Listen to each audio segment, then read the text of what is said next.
Yiu-Mien people, for many centuries known as Yao, prefer to be called Yiu-Mien. The origin of the Yiu-Mien is still a debate. According to the Wall Chart World History published by Studio Editions, a person named forsake or Yao, supposed to be the Noah of the Bible, found China after the Tower of Babel in 2240 BC. Now, the Yiu-Mien legend tells that forsake started the Yiu-Mien population or the human race. Some Chinese records indicated their earliest known in central China about 1500 BC. The increasing dominance of the Chinese population and the heavy levies imposed by the Chinese government gradually forced the Yiu-Mien people into the mountain areas to search for freedom and escape from famine. Although a majority of the Yiu-Mien had remained in southern China, a number of the Yiu-Mien moved into Southeast Asia, primarily in Vietnam, Thailand, and Laos. In the 1960s, the Yiu-Mien in Laos were engaged in CIA activities for the US government during the Vietnam War and Secret War.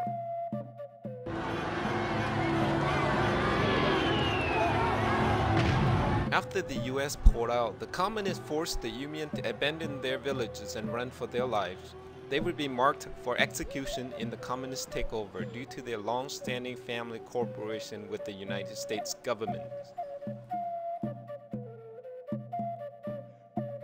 To escape persecution, the Yiu-Mien in Laos traveled on foot across the Mekong River into Thailand, where they were confined in refugee camps where food was insufficient and life was difficult.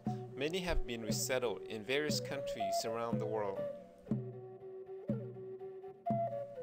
Today, there are about 25,000 Yiu-Mien resettled along the west coast of the United States. In addition to cultural shock, the Yiu-Mien encountered the challenge of religious change. The majority of the Yiu-Mien still practice a form of Taoism in which they worship and seek by involved rituals, incantations, and sacrificing animals to get on the good side of the spirits of their ancestors. They feel bound to practice a form of polytheistic animism in which they endeavor to appease the spirits of the tree, tiger, river, and numerous other jungle spirits. Magical curses and spells are put on enemies. Those who fled the communist persecution in Laos as refugees have been most open to the gospel. Most of them have resettled in the United States through refugee resettlement agencies that are tied to Christian organizations or local churches, whom then introduce the gospel to the Yiu-Mien in the community. The first few Yiu-Mien Christian families came to Seattle in the late 70s. They started going to Hmong Church. In the early 80s, more families came through the sponsorship of Northgate Chapel. A member of that church by the name of Dr. Lee was transporting the Yiu-Mien to his church weekly. The Yiu-Mien group continued to grow larger and larger. In the mid-80s, a missionary named Ann Burgess from Thailand, who was involved in translating the Yiu-Mien Bible, came to visit the Yiu-Mien in the Seattle area.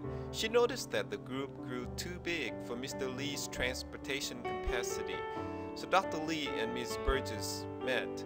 They concluded that the Yiu-Mien needed leadership of their own and a church that is more local and centralized. At the birth of this Yiu-Mien American church was born, Mr. Jim forsake was appointed lay pastor, and later Mr. forsake to follow. For 17 years, the congregation met at the Japanese Presbyterian Church arranged by Ms. Ann Burgess and Mr. Cal Okamoto, president of World Relief, who also attends that church. In the mid-90s, the congregation had faced more challenges. The membership had grown to over 250, and ministry expanded into many branches.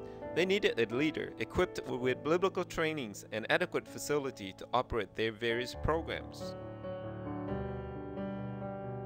In 1997, the Lord brought Pastor Prasan Sali, a seminary graduate from Thailand, to serve as their senior pastor. In that same year, the congregation purchased a 3-acre lot in the Skyway area to build the church. A permission was obtained from the city of Seattle to clear the land.